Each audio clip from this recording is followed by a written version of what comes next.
eto, may nabalitaan. Nabalitaan. Wait lang, baka fake Oo. news yan, ha? Hindi, pero may nabalitaan ako na ayaw mo daw before maging reporter.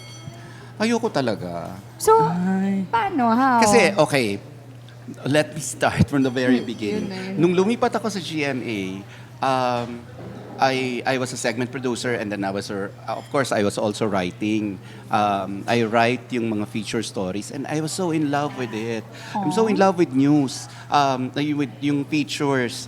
Sabi ko, and well, nag-showbiz ako on the side because sa kabila, where I came from, nag-showbiz din ako, pero as a segment producer also. Yeah. So, pagsulatin nyo na ako ng pagsulatin, gawin nyo na akong producer, pero wag nyo na akong palabasin kasi takot ako sa camera. Takot ako na parang, ang tingin ko kasi sa sarili ko, ang pangit-pangit ko. Hindi, I'm serious. Like parang, I mean, we all have that sa sarili natin naman. di ba? Like, Yes. di Totoo ba? yun. Kahit na okay ka naman na, parang ang feeling mo parang, oh my, no. You yourself is your biggest critic. So, ayoko talaga. And then, I remember that time, kasi ang showbiz anchor noon is Pia Guanyo. Okay. Yes, Yeah, I oh my remember. Time na yun. Nostalgic. Oo, very nostalgic, di ba? So, nagkasakit si Pia Guanyo. And there's only one reporter, si Lars Santiago nung Okay. time na yun. And ako segment producer ni Love Anyover nung time na yun. Okay. And had to pull me and tell me na parang, gumawa ka ng showbiz kasi wala si Lar, nasa US, si Pia is sick.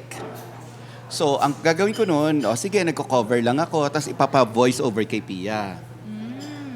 So, nagkasakit nga si Pia, wala siyang boses. So, ang ginawa, I remember, my EP back then was, well, shout out to Tonyo Magsumbol. Uy, Sabi si ko Sir talaga, Tonyo! yes, si I Sir know, Tons. Sir Tonyo. Hello, Sir Tonyo. Oo. Okay, anyways. Sabi niya sa akin, ikaw na ang mag-voice. Ikaw na mag-voice over. So, nung nag-voice over ako, I remember, sabi ko, parang ang pangit, parang Donald Duck yung boses ko. Parang, hindi, wala tayong choice. Ikaw na mag-voice over niyan. And then, parang I did it for a week. Tapos sabi niya sa akin, mag-usap tayo sa Monday. Wow. So, sabi ko, kinabahan na ako noon kasi parang ang feeling ko baka gawin akong Gawin ng reporter. Sabi ko, ayoko. Tapos ang sabi niya sa akin, true enough, nung Monday, that Monday, sabi niya sa akin, magiging reporter ka. Is it okay to say no? Sabi ko. So sabi niya sa akin, it's either maging reporter ka o umalis ka na sa news. I was doing, back then, I was doing Star Talk, I was doing Starstruck, ang dami kong pera noon Kasi Ang daming pag shows. nag-news ako, which means, hindi ko nagagawin yung Star Talk, hindi ko nagagawin yung Starstruck, hindi ko nagagawin yung ibang racket Tsaka walang ko. kalaban nun, walang social media. Talagang paldo si Sir Nelson. Paldo. Paldong-paldo talaga ako nung time na yun. Kaya parang- nagka-palm grill, oh. And then I talked to my mom. Sabi nung mom ko, kasi my whole family lives in the States. Sabi niya sa akin, think of it this way, kung magiging reporter ka, araw-araw ka naming makikita. Instead na once a year lang or twice a year lang. Sabi niya, araw-araw ka namin makikita sa TV. So, tinanggap ko yun, yung pagiging reporter, and 23 years after, You're here. Wow, that's so Emotional. Ako din. You Na-trigger. know, Ang ganda. Oh, yeah. You know why? God is so amazing kasi minsan kasi may mga gusto ka sa buhay mo. Yung masaya ka na dito, contented ka na. Pero may mga nakikita kasi siya na hindi mo nakikita. So, nandun siya to the rescue. Like, you, maybe may nakita siya dun sa, like, Starstruck, hindi naman nagtagal. Di ba? You see that? Yes. Hindi nagtagal tong ibang shows. So, baka pag tinanggal yun, baka wala kang mapupunta. Baka. Hindi natin well, alam. to add to that, Cheska, no? Like parang years down the line, doon ko na-realize na ito pala yung passion ko. Yes. Ito pala talaga yung gusto ko. Nice. In fact, na parang nung gusto ko pa bang magsulat Yeah. ng features? Oo, paminsan-minsan. Pero kung papipiliin ako kung anong gusto ko isulat, showbiz news pala talaga. Because talagang, I don't know, nabago yung buhay ko at nilagay ako dun sa totoong gusto ko. Well, in fact, nung time na yun, di ba, hindi ko naman alam na gusto ko pala siya. Yeah. Takot nga ako sa kanya Pero ngayon, I mean, here I am now. So, So So it just goes to show na like sometimes it takes other people seeing something in you That's true. or an outside perspective That's Yes. true.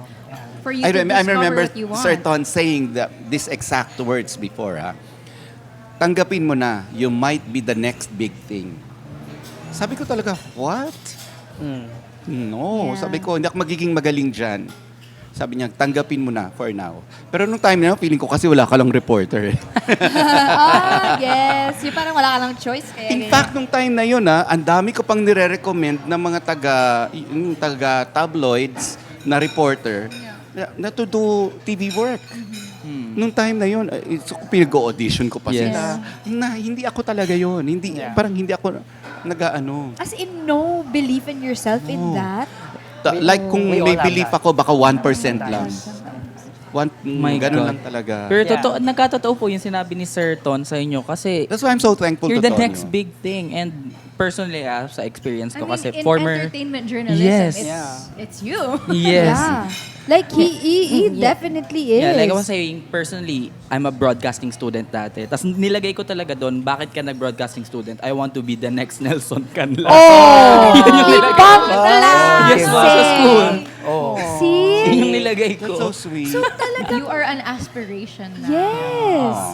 As in, kaya, grabe si God Hindi, alam mo, talaga. I mean, modesty aside, people, alam niya yan kasi like, di ba, remember when we were in Pampanga before, we were just having coffee. And there's this parang a couple of journalism students na sabi sa akin, Sir, idol ko po kayo.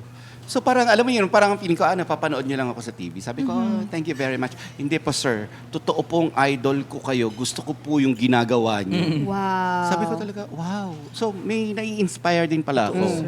So, ang lesson niyan do sa mga young uns, sa mga young ones, na trust the process. Kasi pwedeng yung ginagawa niyo ngayon, hindi pa yan yun. Hindi pa final form. Hindi pa final. Yeah. Like parang baka meron pa kayong mas malaking gagawin. True. And kung saan kayo i-lead ni God, just trust the process. Yeah. Yes.